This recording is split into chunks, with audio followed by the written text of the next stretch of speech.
అంతర్జాతీయ మహిళా దినోత్సవ శుభాకాంక్షలు తెలియజేస్తాను. ఈ కార్యక్రమానికి ముఖ్య అతిథులు పెద్దలు గౌరవనీయులు టీటీసీ బ్యాంక్ చైర్మన్ గౌరవ్ గారికి, అదేవిధంగా సభా నిర్వాహకులు మున్సిపల్ చైర్మన్ రాఘవేంద్ర గారు, ప్రత్యేక ఈరోజు మహిళా మంత్రుల అధికారులు ఉన్నారు, మార్కెట్ గేట్ చైర్మన్ గారు, అదేవిధంగా ఇన్ఛార్జి మన సిడిపిడి జిల్లా ఇన్ఛార్జి కాన్స్టిట్యూన్సీ స్పెషల్ ఆఫీసర్ గారు, ఇప్పుడే మాట్లాడిన వ్యవసాయాధికారి ఏడి భవానీ గారు, అదేవిధంగా పెరుగుతున్న ఎంఆర్ఓ గారు, సిడిపిఓ గారు, ఇప్పుడు మా డాక్టర్ గారు, అదే వార్డు కౌన్సిలర్స్, మహిళా కౌన్సిలర్స్, మహిళా అధ్యక్షురాలు సోదరి మంజు అలిగిపూర్ గారు, అదేవిధంగా వంశ మహిళా అధ్యక్షుడు కృష్ణవేణి గారు, సిడిపిఓ మేడం, అదేవిధంగా కళ్ళపూడి పెరుగుతున్న మహిళా అధ్యక్షురాలు ఎలక్ట్రికల్ ఏఈ గారు, అదేవిధంగా చార్టెడ్ అకౌంటెంట్ గారు, ఇక్కడ ఇచ్చేసినటువంటి అంగన్వాడీ సోదరీలకు, ఆశా వర్కర్లకు, అదేవిధంగా పొదుపు శాఖ టౌన్, అదేవిధంగా గ్రామీణ బట్టి మహిళా అభివృద్ధులందరూ బట్టి ముఖ్య నమస్కారం తెలియజేస్తాను. నిజంగా అందరూ చెప్పేది ఈరోజు మహిళా దినోత్సవం అనేది ఒక ఫంక్షన్ అకేషన్ కాదు. మహిళల యొక్క త్యాగం కావచ్చు, మహిళ యొక్క ధైర్యం కావచ్చు, మహిళ యొక్క ఓర్పు కావచ్చు, మహిళ యొక్క సహనం, వాటి గుర్తింపు కోసం వాళ్ళని గౌరవించడం కోసం ఈ యొక్క అంతర్జాతీయ మహిళా దినోత్సవం ప్రపంచవ్యాప్తంగా చెప్తాము. నిజంగా ఒకసారి ఆలోచిస్తే రామాయణం కావచ్చు, భారతం కావచ్చు, స్వార్థ పోరాటం కావచ్చు, ఈరోజు మహిళ అన్ని రంగాల్లో చూస్తే రామాయణంలో సీతమ్మ వారి యొక్క త్యాగం కావచ్చు, ధర్మం కావచ్చు, సహనం కావచ్చు. నిజంగా మరి ఆ రోజు సీతమ్మ వారు నేను అడవికి పోను చెప్పని ఆ రాత్రి తీసుకోవచ్చు, కానీ చాలా ఓపికగా, చాలా ధైర్యంగా రావణాసుడు ఎన్ని మీద ప్రేరేపించినా సరే ఏమాత్రం కూడా ధర్మం పాటించింది.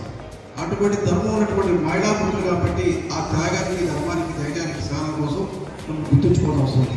అదేవిధంగా భారతంలో చూస్తే ద్రౌపది ఎంత అవమానం జరిగినా సరే ధైర్యంగా ఉండబట్టి మరో న్యాయం జరిగింది. అంటే మహిళ ఎటువంటి సందర్భంలో అవమానం జరిగిన భయపడకుండా ధైర్యంగా ఉండాలని చెప్పి ద్రౌపది కథలు కూడా వస్తాయి. అదేవిధంగా సావిత్రి తన భర్త ప్రాణాన్ని కాపాడుకోవడం కోసం యమధర్మరాజు ఏ విధంగా పోరాటం తెలుసు కదా. ఆ కథ ఒకసారి యమధర్మరాజు సావిత్రి భర్త పోతే యమధర్మరాజు ఎక్కడ పోతా ఉంటే యమధర్మరాజు అడిగాడు, ఎక్కడ దాకా వస్తా ఉన్నాను, నా భర్త కాపాడాలని చెప్పంటే చివరికి ఒక వరం కోరమంటే ఏ వరం కోరుకున్నాడు, నీ భర్త ప్రాణం తప్ప ఏదైనా వరం కోరుకుని చెప్పాడు. అప్పుడు సావిత్రి ఏమందంటే మా మామగారి కడ కావాలి, నాకు పరిపాలన వల్ల రాజ్యం కావాలి, తర్వాత మాకు సంతానం కావాలని చెప్పి సావిత్రి చెప్పింది. అప్పుడు యమధర్మరాజు నిజంగా అటు సంకల్పం ఉంటే, తెలివితేటలు ఉంటే, ఓర్పు ఉంటే సాధించని చెప్పి సత్యసావిత్రి అందరూ తెలుసు. ఈరోజు నిజంగా మరి స్వాతంత్ర పోరాటం చూస్తాం. ఝాన్సీ లక్ష్మీబాయి కావచ్చు, రుద్రప్రదేశ్ కావచ్చు, కస్తూరిబాయి కావచ్చు, ఎంతో మంది మహిళలు ఆ రోజు స్వాతంత్ర పోరాటంలో నిజంగా బ్రిటిష్ వాళ్ళతో పోరాడాలంటే ఎన్నో ఆయుధాలు ఉన్నాయి. దేశ ఐక్యతతో మహిళా మంత్రులు కూడా రోజు గౌరవ బట్టి భారతదేశ స్వాతంత్రం సాధించారు. ఈరోజు చూస్తాను అన్ని రంగాల్లో కూడా మహిళా మంత్రులు ఉన్నారు.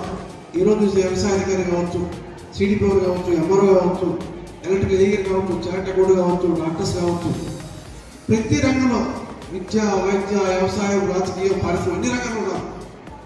మరి ఇటువంటి మహిళా మంత్రులు ఇందా చెప్పారా మేడం, ఎక్కడైతే మహిళ గౌరవించబడుతుందో అక్కడ దేవతలు ఉంటారన్నమాట వాస్తవం.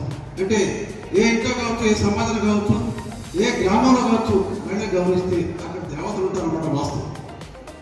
మహిళ కనుక విద్యావంతులు అయితే ఆ కుటుంబం మొత్తం కూడా విద్యావంతులుగా ఉంటారు. మహిళ ఆరోగ్యం కాపాడుకుంటే కుటుంబం ఆరోగ్యం ఉంటే సమాజం ఆరోగ్యం ఉంటుంది.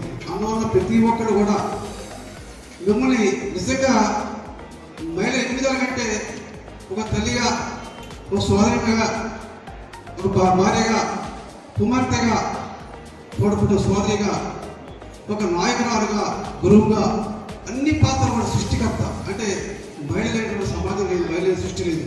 అటువంటి మహిళా మంత్రులందరూ కూడా పేరు పేరు నమస్కరిస్తూ మీ అందరూ కూడా అన్ని రకాల ముందుకుంటారు. ఈరోజు మన ముఖ్యమంత్రి గారి ఆలోచన కూడా మహిళా సాధికారం సాధించాలి, ప్రతి ఇంట్లో కూడా ఒక ఇంటి పేరు ఉండాలని చెప్పి మహిళలు మరి ఆర్థికంగా ముందుకు వెళ్ళాలి. ఎందుకంటే ఈరోజు ఇంత డాక్టర్ పని చెప్పిన ఎడిగా చెప్పిన ఎప్పుడైతే మనం ఆరోగ్యం ఉంటామో మనం ఆరోగ్యం కుటుంబాన్ని కాపాడుకుంటే ముందు ఆరోగ్య విషయంలో అవగాహన ఉంటే తప్పకుండా మనం ఆరోగ్యవంతమైన కుటుంబం ఆరోగ్య సమాజం ఉంటుంది. కాబట్టి మీ అందరూ కూడా ఆరోగ్యం పట్ల చదువు పట్ల పిల్లలు పెంచే విషయంలో కావచ్చు, ఆలోచన విషయంలో కావచ్చు, చెప్పే మాటలు కావచ్చు, మీ ప్రవర్తన కూడా ఎప్పటికప్పుడు సత్ప్రవర్తనతో మంచి సమాజాన్ని మీ అందరూ కూడా చేస్తున్నారు. కాబట్టి అందరూ ఇక్కడ అందరం కలిసి భారతదేశాన్ని వికసిత్ భారత్ అని చెప్పి నరేంద్ర మోడీ గారు చెప్పిన వికసిత్ భారత్ కావచ్చు, వికసిత్ ఆంధ్రప్రదేశ్ సాధించడానికి మీ అందరికీ భాగస్వామ్యం అవ్వాలని చెప్పి మీ అందరికీ ఒకసారి అంతర్జాతీయ మహిళా దినోత్సవ శుభాకాంక్షలు తెలుసుకుంటాం.